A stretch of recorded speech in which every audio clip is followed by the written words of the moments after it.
नमस्कार फ्रेंड्स, ओडिया सुख संसार चैनल को आपण को बहुत बहुत स्वागत। कन्या राशि एप्रिल मे जून यही 3 मास क्यों ग्रह आपण को शुभ फल प्रदान करुछंती। एही 3 मास भितर आपण लाइफ रे कौन परिवर्तन हेबाकु जाउछि ताहाई मु आपण सह आलोचना करने को जाउछि एही वीडियो माध्यम रे। कन्या राशि राशि आराध्यपति बुधदेव अष्टम घर रही किंतु एप्रिल 10 रे आपणकर सप्तम घर को जीवे बकरी हेबे। ए पर्यंत बुधदेव अष्टम घरे रहिबा भल नहीं किंतु एप्रिल 10 पर आपणक पई भल रही। एप्रिल 10 आगरू किछि भी एमिति काम कर दियंतु नहीं जोड़े कि आपण को ही गोटे असम्मान मिलबार मध्य संभावना रही। अर्थात रेस्पेक्ट उपरे आपणकर केही आंगुली मध्य उठे पारंती। तेणु एप्रिल 10 पर सप्तम घर को जीवे बुध तापर आपणक पई भल रही। 10 एप्रिल जाए निज स्वास्थ्य को मध्य टिके जुगी चाहि चलवाक पड़ो। अष्टम घर बुध स्वास्थ्यजनित समस्या मध्य देखई थांती। शनिदेव षष्ठ घरे रहिछंती। शनिदेवंकर एही वर्ष सारा कौनसी राशि परिवर्तन नाही। शनिदेव केतोटी स्थिति रे भल शुभ फल प्रदान करथांती किंतु निज घरे जति शनिदेव विराजमान हुअंती तो सही घर शुभ फल ही प्रदान करथांती। सही घर रिलेटेड जहाँ भी अच्छी सबू किछि मजबूत करिथांती। जदि आपणकर भाग्य घरे जदि शनिदेव रहंती तो भाग्य को मजबूत करिथांती। जदि आपणकर धनर घरे जदि शनिदेव रहिथांती धनर घर को मजबूत करिथांती। एवं शनिदेव वर्तमान आपणकर षष्ठ घर रहिछन्ती एवं षष्ठ घर मालिक मध्य अटंती। तो शुभ फल अटे किंतु मंगल सह रहिछन्ती। 23 एप्रिल को मंगल राशि परिवर्तन करिजिबी। देखो 23 एप्रिल को जब मंगल राशि परिवर्तन करिजिबे षष्ठ घरे शनिदेव आपण को शत्रु नाश करेंगे। आपणकर जी शत्रु थीबो कन्या राशि वाले ध्यान से शुणु। आपणकर शत्रु जी थे आपणकर जहाँ भी टंका पैसा लोन नहीं से किसी गोटे खुशी खबर पाइबे कि आपणकर लोनटा कटिगला कि आपड़ जमी टंका पैसा फेरी देवे किसी तो गोटे आपन को निहाती गोटे बाटटा आपड़ पाइबे। 23 एप्रिल जाए आपणकर टिके असुविधा रही। शत्रु मैंने आपको हैरान करपारती किंतु 23 एप्रिल पर भल रही। शत्रु ठार विजय प्राप्त करेंगे आपण। विद्यार्थी मान भल रही। शनिदेव षष्ठ घर रहिबा किछि शुभ फल मध्य रही विद्यार्थी मानक पई। एवं शनिदेव जुलाई मास बकरी हेबे आपण को पंचम घर फल मध्य प्रदान करेंगे तेबे मध्य आपणक पई भल रही।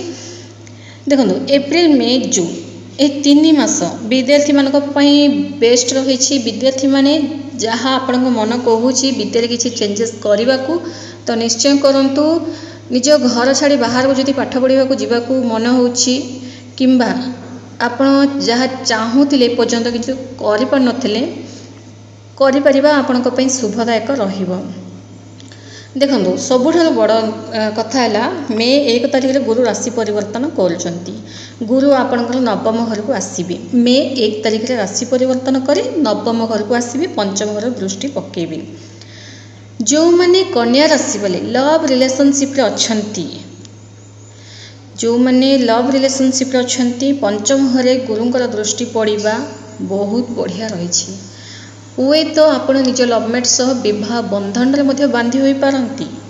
एवं जहाँ भी छोटिया मोटिया लोकझोक मध्य रही मिसअंडरस्टैंडिंग मध्य रही कली झगड़ा रही किंतु ताहा स्नेहर कली झगड़ा प्रेमर कली झगड़ा थिबो सेटा।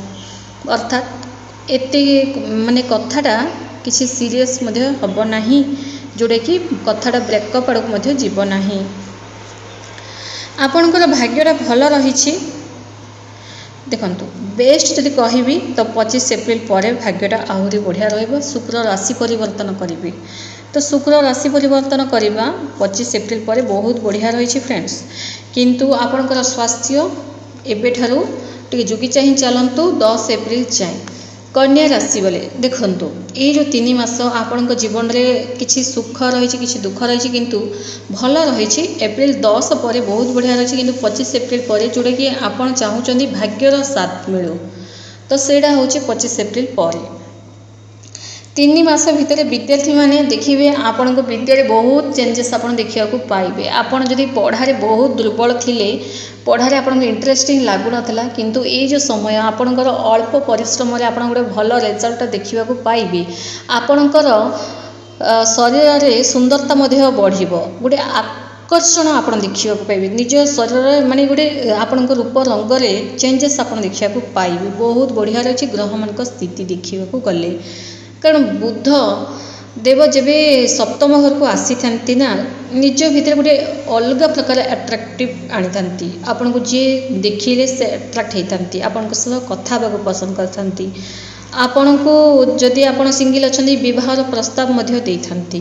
तो ए सब घटी थाए एही 3 मासरे आपन सह ए सब घटी मध्य पारे एवं घटिबा मध्य निश्चय। चारिआडू आपन पई भल ही रहिछि। जेमती मु टिके आगु ए कथा बारंबार कहूँ, अष्टम घरे बुध जो पर्यंत रही निज स्वास्थ्य गुड़िके जुगी चाह चलने पड़ो। यही समय आपण अति उत्तम रही। फ्रेंड्स, कन्या राशि वाले निज घर परिवार लोकों जदि किसी करने को चाहूँगी तो करंतु, बेस्ट रही। किसी सामान जदि किणवा चाहूँगी तो किणतु, एवं निज भाई भौणी सह आपण रिश्ता बढ़िया होगा लगे। जदि निजर रिलेटिव होंतु किंबा निज घर परिवार लोकों सह, निजर भाउजों सह किंबा नणंद सह जदि आपनकर लोभजोभ होता, निज सासू ससुर सह जदि लोभजोभ होता, मिसअंडरस्टैंडिंग हो जाता, किंतु से जो रिश्तार परिवर्तन आपन 25 एप्रिल पर ही देखा पाइबे। कारण शुक्र ही अटंती प्रेमर कारक।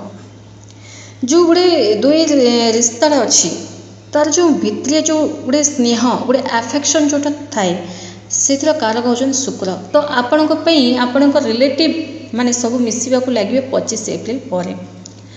ये जो 3 मासरे आपण को बिजनेस भल चलवा को लगे। बिजनेस आपण ग्रो करिवो, ता सह टंका पैसा भल इनकम करेंगे। गुरु जेबे 1 मे को राशि परिवर्तन करी पंचम घर को दृष्टि पकेबे, आपणकर बैंक बैलेंस बढ़िबो एवं ता सह अधिकार रही 3 मास भितर आपण जीवन में कहीं नुआ सदस्य आसीपारती। आपणकर लाइफ रे नुआ सदस्य आसबे एवं ता सह तांकरी माध्यम रे आपणकर किछि भाग्य परिवर्तन हेबो। तांकरी कथारे आपण पढ़िबे एवं ता सह तांकर गोटे भल मार्गदर्शन आपणकर भविष्यटा उज्जवलमय हो पारे। तो भल रही 3 मास, आपणकर कौन से प्रकार असुविधा नहीं। एवं आउ गोटे कथा जानतु, कन्या राशि बेले टंका पैसा इन्वेस्टमेंट करवा 3 मास आपण भल रही। कारण शनिदेव षष्ठ घरे रहिबा, टंका पैसा इन्वेस्टमेंट करवा किंबा आपण जदि काहाकू टंका पैसा देइचंती ए पर्यंत आपण जदि फेरी पारु नाहंती, पाई पार नाहंती निजर देइथिला पैसा, ताहले आपण जदि मागिबे केबे 23 एप्रिल पर। मंगल जब राशि परिवर्तन कर षष्ठ घर मंगल जब बाहरी जीवे, तेबे जाइना 23 एप्रिल पर आप मागिबे आपणकर टंका पैसा क्या देइचंती, तो निश्चित भाव में आप फेरी पाइबे। धन्यवाद।